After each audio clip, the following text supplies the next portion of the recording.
well equipped to deal with these investigations? Do they have enough resources? Because you're the accounting officer.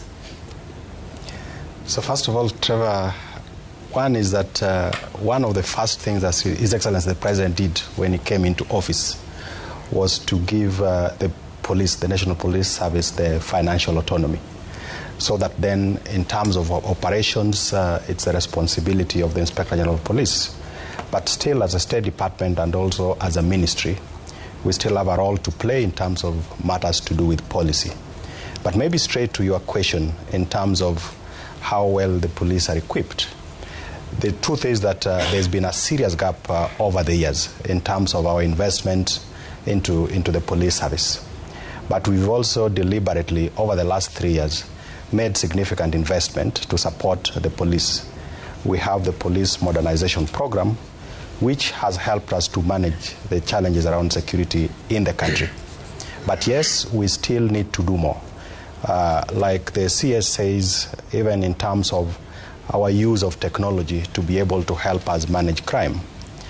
A big part of, for example, Nairobi is in the dark. So you realize we've had 2 recent murder cases, or what you'd call cases where we lost the MP and now the advocate the other day. In the case of the MP, it was much easier to track and easily identify those who are responsible, because it happened within the CBD before you get to Kenyatta Hospital, around about there. Now, this other one has happened way outside the CBD on Magadi Road. And because of lack of camera, actually I think there's only one camera and very far from where the actual event happened.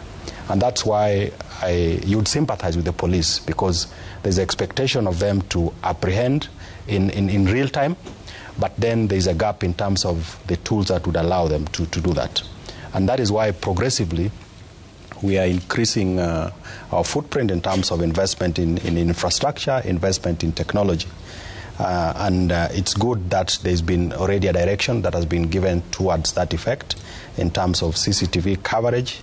The CS the other day gave also a written directive in terms of the investment in CCTV coverage across our police stations all over the country, so that then we are better placed.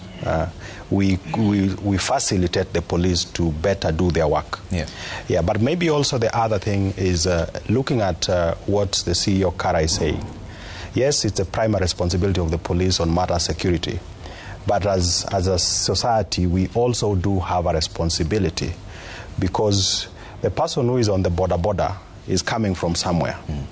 And the fact that no one is even willing to come out to say that there is this character that is suspicious speaks to the challenge and the opportunity that also exists in terms of being much more proactive. And that is why, for me, an alliance association like Kara becomes very helpful in terms of supporting the police in their work as part of our community policing. And I think there is need for us to have much more awareness across the country. But we'll speak about that in just a short while. But there's been a tug of war. You've just talked about financial autonomy. There's been a tug of war between the National Police and the National Police Commission. PS, who should be in charge of this payroll? First of all, there isn't any tug of war between the commission and the service.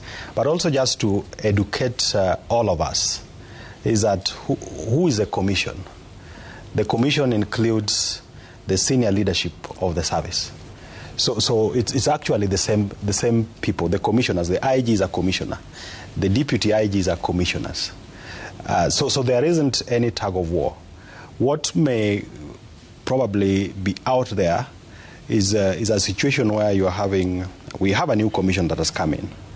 Then, of course, there is also the pressure to do certain activities. And in the process of those consultations, there is a likelihood of a misunderstanding in terms of who is holding on to what particular responsibility. But there isn't any tug of war between what you'd call the Police Service Commission and the service. And even when there could be any understanding, there are inbuilt mechanisms that allows the commissioners to sit through their meetings, to deliberate on issues, so that then they are fully able to support the officers who serve in the police force, okay. police service. Waziri, let me bring in on this, and this